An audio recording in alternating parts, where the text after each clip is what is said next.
네, 이번 시간에는 마시알라스의 탐구 학습 모형에 대해서 같이 공부해 보도록 하겠습니다. 다시 한번 말씀드리지만 학자 마시알라스라고 하는 사람은 탐구 학습 모형이라는 것을 제시했습니다. 그래서 탐구 학습 모형이라는 어떠한 키워드가 출제되면 이거는 마시알라스에 대해서 물어보는 거나, 그래서 발견 학습과 유사한 부분이 있기 때문에 헷갈리면 안 됩니다. 알겠죠? 반드시 탐구 학습 모형이라는 거 알고 꼭 이렇게 숙지하시고 같이 먼저 정의에 대해서 함께 살펴보도록 하겠습니다. 탐구 학습 모형이란 무엇이냐면 학생들이 교사의 안내를 토대로 바탕으로 탐색한 문제를 발견하고 문제 해결 방안에 대한 가설을 세우고 실험이나 관찰을 통해 자료를 분석하여 가설을 검증하고 검증된 가설을 다른 상황에 적용시켜 일반화하는 과정 속에서, 이런 과정을 거치면서 문제인식 능력과 지식의 이해 등을 습득하도록 하는데 목표를 두는 학습 방식이다. 좀 길 수도 있는데 이 정의는 항상 꼭 외우고 있어야 됩니다. 알겠죠? 그래서 이 탐구학습 모형의 핵심은 뭐냐면 발견학습이랑 유사할 수 있어요. 근데 발견학습이라고 하는 것은 일단 우리 핵심은 이겁니다. 그 지식의 구조, 즉 발견학습은 학문의 기저를 이루고 있는 지식의 구조, 원리를 발견하는 게 핵심이죠. 자, 발견학습과 탐구학습, 발견학습, 그 다음 마샬라에서 탐구학습. 발견학습은 이미 학자들이 그 지식의 구조 속에 있는 어떤 내용을 다 어떻게 해놓은 상태냐면 이미 다 지식의 구조를 만들어 놓은 상태이고, 그 만들어진 지식의 구조를 발견하는 게 바로 발견학습이었죠. 맞죠? 하지만 이 탐구학습이라고 하는 것은 뭐냐면 기존에 만들어져 있는 어떤 지식의 구조를 탐구하는 것이 아니라 진짜로 우리가 살아가면서 겪는 어떤 문제들이 있을 수 있잖아요. 맞죠? 그 문제점을 해결하기 위한 방안에 대해서 가설을 세워보고 그 가설을 검증해보면서 실제로 검증에 따라 자료도 수집해보고 그 자료를 수집하는 과정에서는 다양한 지식과 정보를 얻기 때문에 거기서는 지식을 습득할 수 있게 되고, 그리고 그 습득된 그 지식을 통해서 문제를 해결하려고 노력하기 때문에 문제 해결력도 길러지는 겁니다. 알겠죠? 그래서 이 발견학습은 기존에 있는 것, 그것을 발견하는 게 핵심이고, 탐구학습은 새롭게 만들어가는 것이다. 새롭게 만드는 것. 이게 핵심입니다. 알겠죠? 탐구학습과 발견학습의 가장 큰 어떤 맥락에서의 차이는 이겁니다. 이 맥락을 알고 이해하셔야지 이 발견학습과 탐구학습을 구별해낼 수 있습니다. 알겠죠? 그래서 이 마샬라스가 주장하는 탐구학습 어떤 특징이 있냐? 첫 번째 보겠습니다. 특징이 바로 또 시험에 나올 수 있죠. 개방된 심리적 풍토에서, 개방된 심리적 풍토는 뭘 의미하냐면 무엇이든 자유롭게 탐구하고, 틀릴 수도 있잖아요. 자유롭게 탐색해보고 그거에 대해서 해결 방안을 찾아보는 것들에 대해서 뭔가 비판보다는 뭔가 좀 그것을 허용해 줄 수 있는 그런 분위기를 얘기합니다. 즉 학생들이 자유롭게 무언가를 탐구할 수 있는 그런 개방적인 심리적 풍토에서 교수 학습의 가설을 많이 사용하고, 어떠한 배우는 학습에 있어서 가설을 많이 사용하고, 가설과 관련된 신축성 있는 자료들을 활용하여 불확실한 상황을 검증하고 평가하는 학습 모형이다. 이게 마샬라스 탐구 학습의 첫 번째 특징입니다. 중요한 것은 개방된 심리적 풍토에서 사용되어야 되고, 두 번째 키워드가 중요하죠. 가설을 많이 사용해야 된다는 것, 그리고 신축성 있는 자료를 많이 사용해서 불확실한 상황들을 검증하고 평가해 나가는 학습 모형이다. 그래서 이 불확실한, 여기 보면은 상황이라고 하는 것은 현재 어떤 문제점들을 이야기하는 거죠. 그런 문제점들에 대해서 검증도 해보고 평가를 해 나가는 학습 모형이다.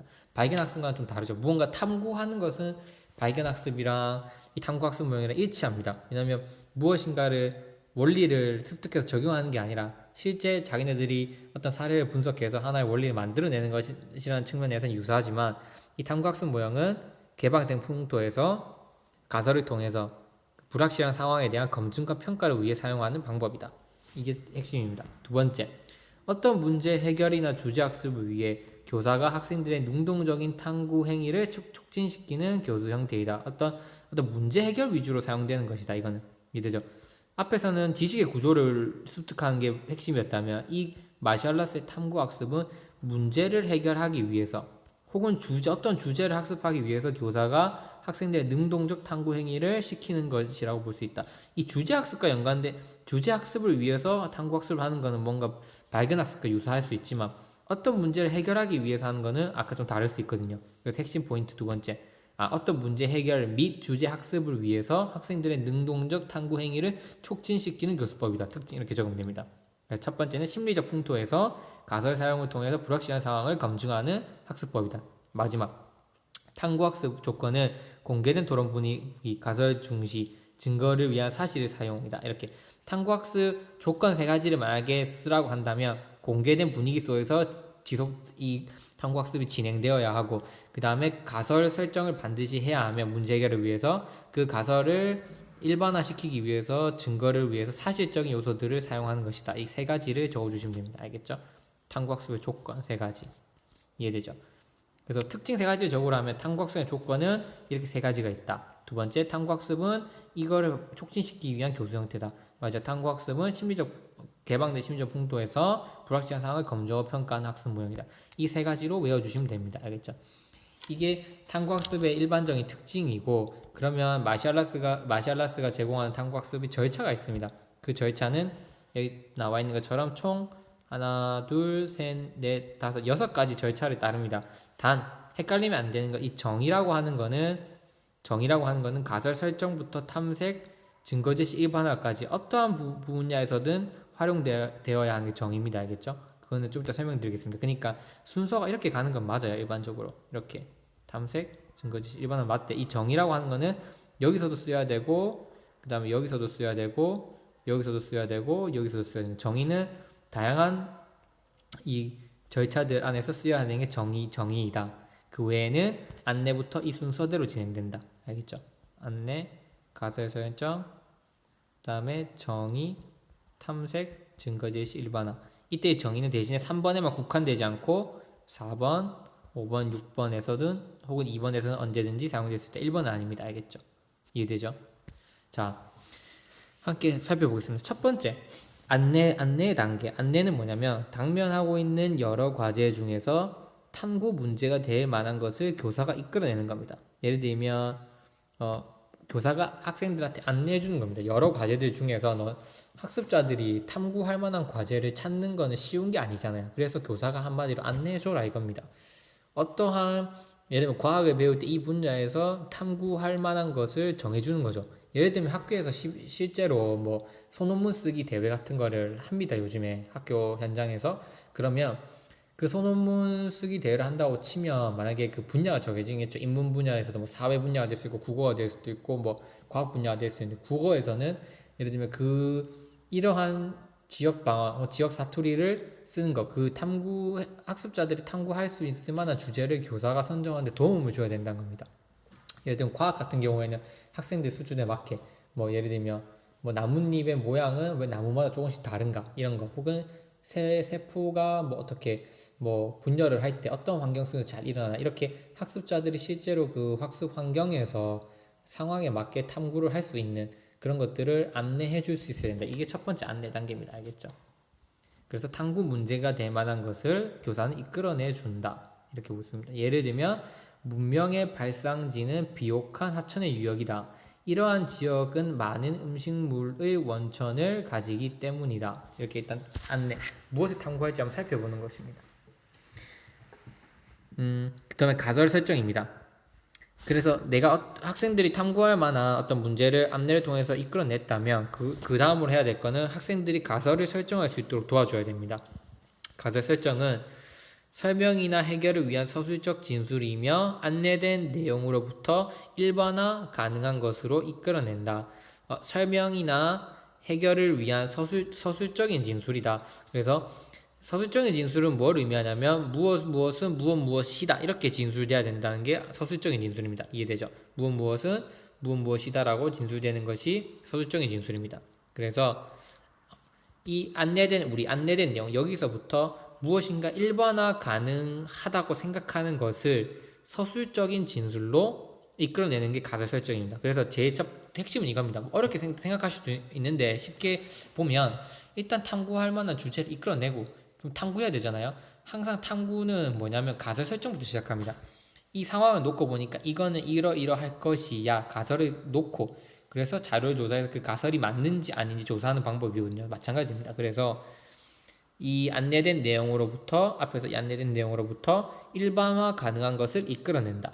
어떻게? 문명은 물, 음식, 금속 등의 기본 자원이 충분한 장소에서 발생한다. 이렇게 가설을 이끌어내는 겁니다. 여기 보면 문명의 발상지는 하천 유역이고 이러한 지역은 많은 음식물의 원천을 가지기 때문이다. 뭐 이런 그곳은 관계 운송들을 해결해서 충분한 물을 가지고 있다. 뭐 이런 탐구 자료 안에서 어떤 가설을 설정합니다. 문명은 물, 음식, 금속 등의 기본 자원이 충분한 장소에서 발명한다. 이렇게 가설을 이끌어냈습니다. 그 다음 해야 될 건 정의입니다. 정의. 가설에서 쓰이는 모든 영어들을 명료하게 해준다. 그러니까 우리가 가설을 설정했으면 여기서 물은 무엇이며 음식은 무엇이며 금속은 무엇이며 기본 자원은 무엇이며 장소는 무엇이며 이렇게 단어 하나하나들에 대해서 명확하게 해줄 필요가 있어요. 그래야지만 그 가설이 보다 더 논리적이고 체계적이게 될 수 있거든요. 그래서 이 정의라고 하는 건 가설 설정이 된 다음에 이 가설에서 쓰이는 모든 영어를 명료하게 해주는데 설정된 가설에 대한 내용뿐만 아니라 가설 설정을 한 다음에 우리는 뭘 하겠어요? 그 가설을 증명하기 위해서 다양한 자료를 수집할 거 아니에요. 그 수집된 자료들을 정리하고 그 정리한 자료들 일반화 시킬 때 그 용어들도 계속해서 명료하게 해주는 겁니다. 그래서 이 정의라고 하는 거는 설정한 가설을 검증할 때만 쓰이는 게 아니라 앞으로 진행될 모든 어떤 활동들에서 항상 정의를 명확하게 내려줘야 된다. 이게 핵심입니다. 알겠죠? 정의를 내리는 일은 모든 탐구 과정에서 끊임없는 요소가 된다. 여기 나오죠.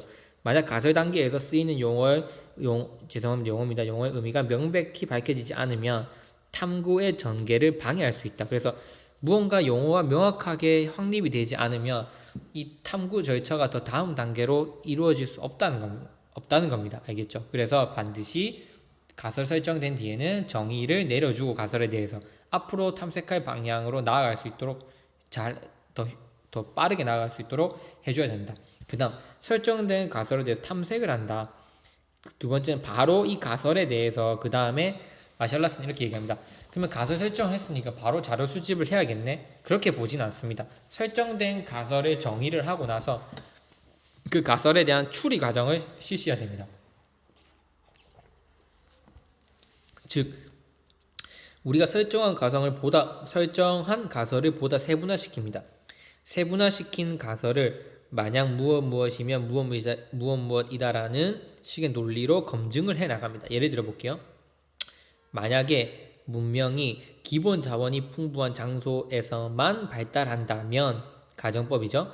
간신히 먹고 살 수 있을 정도의 자원만 생산하는 지역에서는 문명을 발달시키기 어려울 것이다. 그러니까 우리가 가설을 세워 나온 다음에 그 가설에 대해서 어떤 연역적인 추리의 과정을 실시하는 겁니다. 이게 성립되어야지만 우리가 세웠던 가설이 성립하는 거잖아요. 그래서 우리가 설정한 가설은 하위 요소 중에서 어떠한 그 또 다른 가설들을 내포하고 있는지 그걸 찾아서 하나하나 분석해 주는 겁니다. 그래서 이것들이 증명되면 이게 증명되는 게 명확해지잖아요. 그래서 또 다른 것들로 하위 가설들이 증명되면 이게 증명되는 게 명확해지잖아요. 그래서 일단 자료 수집하기 전에 설정한 가설이 내포하고 있는 어떤 또 다른 의미들을 탐색해 줘야 된다. 그다음 마지막으로 그 다음에 해야 될 게 증거 제시입니다. 그 다음에 가설을 입증합니다. 그래서 이 가장 큰 가설과 탐색 과정에서 얻은 좀 하위의 그 가설들이 있잖아요. 뭐 만약 무엇이면 무엇이다라는 논리적 검증을 해나간 이 가설들에 대해서 사실과 증거를 제시하면서 타당성을 입증해 나갑니다. 그래서 가장 큰 가설을 설정하고 용어를 명확하게 한 다음 그 가설에 대한 연역적 추리 과정을 거치는데 그 연역적 추리 과정을 거친 다음에 그 세부 가설과 최종 가설을 어떻게 효과적으로 타당하게 증명할 수 있는 어떤 자료들, 시공간을 초월하여서 타당성을 입증받을 수 있는 자료들을 수집하고 그 다음에 이제 일반화시켜서 적용할 수 있는 어떠한 분야에도 적용할 수 있는 진술물을 이끌어낸다. 가장 처음은 안내문부터 시작한다. 그래서 마시알라스의 탐구학습 모형도 충분히 시험에 나올 수 있다고 생각합니다. 발견학습과는 좀 다른 요소가 있고요. 그 절차가 보다 뚜렷하며 특징도 뚜렷하고 정의도 뚜렷하기 때문에 이 마시알라스의 탐구학습 모형도 여러분들 꼭 잘 기억해 두시기 바랍니다. 네, 이상으로 탐구학습을 마치고 다음 시간에는 간해의 교수 이론, 즉 간해의 9가지 수업 사태 및 목표별 수업 이론에 대해서 함께 공부해 보도록 하겠습니다. 네, 이상입니다.